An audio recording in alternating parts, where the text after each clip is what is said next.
السلام علیکم ورحمۃ اللہ وبرکاتہ۔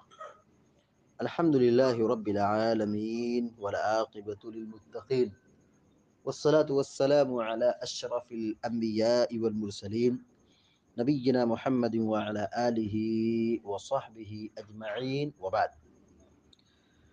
فعن ابی ہریرۃ رضی اللہ تعالی عنہ قال ان رسول اللہ صلی اللہ علیہ وسلم نہى ان نستنجی بعظم او روث وقال إنهما لا يطهران رواه الدارقطني وصححه۔ بلوغ المرام من ادلۃ الاحکام کی حدیث نمبر 89 ابھی آپ کے سامنے پڑھی گئی ہے۔ حدیث کے جو راوی ہیں مشہور صحابی سیدنا ابو ہریرہ رضی اللہ تعالی عنہ ہیں، اور جو انہوں نے یہاں روایت بیان کی ہے، اس مفہوم کی روایت پہلے گزر چکی ہے، یعنی اسی باب میں اس مفہوم کی روایت گزر چکی ہے۔ کیا مفہوم ہے؟ کہ اللہ کے نبی صلی اللہ علیہ وسلم نے لید، گوبر اور ہڈی سے استنجا کرنے سے منع فرمایا ہے، یعنی پیشاب پاخانہ کرنے کے بعد صفائی کے لیے، گندگی کو صاف کرنے کے لیے پانی کی بجائے اور مٹی اور ڈھیلے اور پتھر کے علاوہ کوئی لیس سے استنجا کرے، کوئی گوبر سے صفائی کرے یا ہڈی سے صفائی کرے، اس چیز پر اللہ کے نبی صلی اللہ علیہ وسلم نے ممانعت بیان فرمائی ہے، اور اس کی حکمت کو بھی بیان کیا گیا تھا کہ یہ چیز کیوں منع ہے۔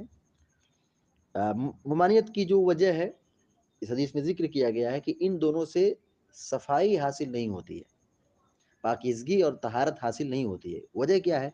کہ ہڈی چکنی ہوتی ہے، وہ جذب کرنے کی صلاحیت نہیں ہوتی ہے، تو چکنی ہونے کی وجہ سے اس سے صفائی نہیں ہو سکتی ہے۔ دوسری بات یہ کہ جنوں کی یہ خوراک ہے۔ تیسری وجہ یہ ہے کہ ہڈی عام طور پر آپ دیکھیں نوکیلی ہوتی ہے، ٹیڑھی ہوتی ہے، خطرہ ہے کہ مطلب کہیں اس حساس جگہوں پہ لگ نہ جائے، زخم نہ بن جائے۔ بہرحال جو مرکزی جو اور اساسی جو وجہ ہے وہ یہی کہ ہڈی کے ذریعے سے صفائی کرنے پر پابندی لگائی گئی، کیونکہ یہ جنوں کی خوراک ہے۔ لید اور گوبر سے جو منع کیا گیا ہے، اس کی بھی حکمت یہی ہے کہ وہ چیز فی نفسی گندی ہے، تو گندگی سے کیسے گندگی صاف کی جائے گی، بلکہ یہ تو گندگی میں اور اضافہ کرے گا۔ ایک وجہ یہ بھی ہے کہ یہ جو جانوروں کی مینگنی ہے یا پاخانہ ہے یا لید گوبر ہے، یہ جنوں کے جانوروں کی یہ خوراک ہے، یہ ان کی کیا ہے؟ اللہ تبارک و تعالیٰ اس میں سے پیدا کرتا ہے، ان کو خوراک فراہم کرتا ہے، تو اب یہ چیز ان کے لیے نقصان دہ ہے، ان کے لیے ضرر کا باعث ہے، تو اس لیے شریعت نے منع کر دیا ہے کہ کوئی شخص پیشاب پاخانہ کرنے کے بعد صفائی کے واسطے نہ لید کا استعمال کرے، نہ گوبر کا استعمال کرے، نہ پاخانے کا استعمال کرے، بلکہ پانی کا استعمال کرے، ڈھیلے اور مٹی اور پتھر کا استعمال کرے۔ اور اسی طریقے سے ہڈی کے استعمال سے منع کیا ہے کہ ہڈی استعمال نہ کرو، یعنی ہڈی سے صفائی مت کرو۔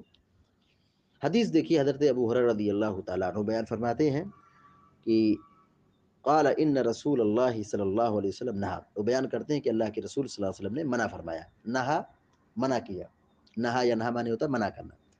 ان رسول اللہ صلی اللہ علیہ وسلم نہا، کہ اللہ کے رسول صلی اللہ علیہ وسلم نے منع کیا ہے۔ کس چیز سے منع کیا ہے؟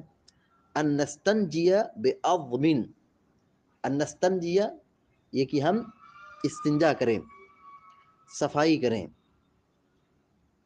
بعظم، عظم نے ہڈی، یعنی جو بھی ہڈی ہے، چاہے وہ پیر کی ہڈی ہو یا ہاتھ کی ہڈی ہو، کوئی بھی ہڈی ہو، چاہے ریڑھ کی ہڈی ہو، کوئی بھی ہڈی ہو، ہڈی سے صفائی کریں، اس سے آپ نے منع فرمایا۔ نہا رسول اللہ صلی اللہ، ان رسول اللہ صلی اللہ علیہ وسلم نہا، اللہ کے رسول نے منع کیا ہے، ان نستنجی بعظم، یہ کہ ہم ہڈی کے ذریعے سے صفائی کریں، استنجا کریں، یعنی پیشاب پاخانہ کرنے کے بعد صاف کریں، اس سے منع کیا ہے۔ او روثن، او مانے یا، روث مانے لید گوبر جانور کا پاخانہ، یا ہم لید گوبر سے استنجا کریں، اس سے بھی آپ نے منع فرمایا۔ اور منع کرنے کی جو وجہ بتائی ہے، وقال انہما لا یطہران، انہما لا یطہران، آپ نے کیا فرمایا؟ انہما بے شک یہ دونوں، انہما یہ دونوں مطلب لید گوبر اور ہڈی، لید گوبر ایک چیز اور ہڈی دوسری چیز، انہما بے شک یہ دونوں یعنی لید گوبر اور ہڈی، لا یطہران، لا یطہران دونوں پاک نہیں کرتے، طہر یطہر تطہیر کے معنی ہوتا ہے پاک کرنا، یہ دونوں پاک نہیں کرتے، یعنی ان دونوں کے ذریعے سے پاکیزگی، صفائی، طہارت حاصل نہیں ہو سکتی، کیونکہ ان کے اندر صفائی کی صلاحیت ہے ہی نہیں، پاکیزگی کی صلاحیت اس کے اندر ہے ہی نہیں، کیونکہ فی نفسی خود گندا ہے، یہ چیز ہڈی خود چکنی ہے، اس سے کیا صفائی ہوگی؟ لید گوبر خود گندی چیز ہے، اس سے کیا گندگی صاف ہوگی؟ آپ نے فرمایا انہما لا یطہران، بے شک یہ دونوں یعنی ہڈی اور لید گوبر، لا یطہران دونوں پاک نہیں کرتے، صاف نہیں کرتے۔